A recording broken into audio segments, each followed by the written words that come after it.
Hello, everybody. My name is Ethan Nadelmann. I'm the founder and former executive director of the Drug Policy Alliance, which is focused mostly on changing illicit drugs policy. I've been involved in the cause of drug policy reform for really over 30 years and got drawn into this field of tobacco harm reduction really just a few years ago when Jerry Stimson invited me to give the Michael Russell oration 3 years ago in Warsaw. But it's my pleasure today to be able to chair this second panel of the conference. So let me just jump right into that. One of the things that really struck me about the GFN gathering is really the varied backgrounds that people come from. Some are coming from people who've had very personal experiences, consumers, for whom switching from smoking to vaping was a life-saving transformation in their life.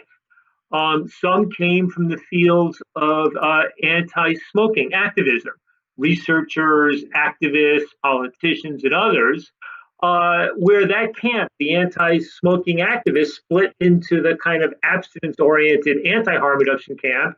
And I think the quite brave and courageous group who are gathered around GFN and some others who advocate for harm reduction.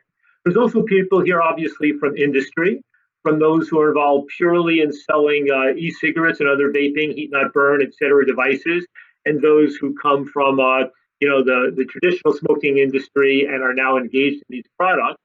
And then you have people like myself who have been involved in the area of illicit drugs policy reform and harm reduction. So Jerry Stimson, the founder of this organization, Alex Wodak, who you'll hear from later in the conference, Mark Tyndall, who I think you just heard from Canada, who really cut our teeth working on illicit harm reduction in regard to opioids and other illicit drugs, and have been drawn to this issue because of the ways in which it is so analogous in so many respects.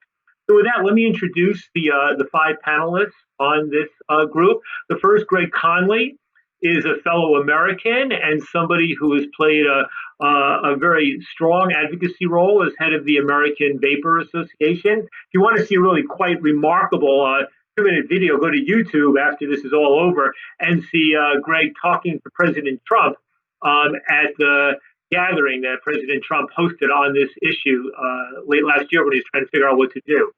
The second speaker is, excuse me if I get the names mispronounced a little bit, Samrat Chaudhary from India, a former journalist who has been a key leader of tobacco harm reduction and an organizer of the Indian Vapors Association in that country.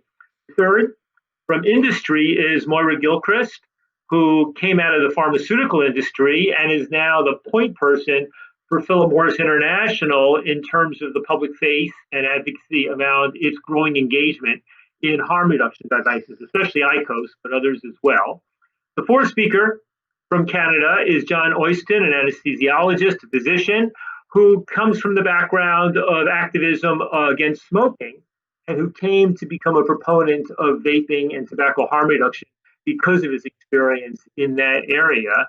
And the fifth speaker is a politician, Fiona Patten from Australia, who I've crossed paths with a few times over the years, who's an elected member of the Victoria Parliament in Australia, but also the leader of the Reason Party in Australia, a party that's engaged in sort of civil libertarian, human rights, and pragmatic evidence-based policies, and who, like myself and Jerry and Alex and Mark, also come from a background of engagement in illicit drug policy reform and harm reduction. So, Greg, you're on first.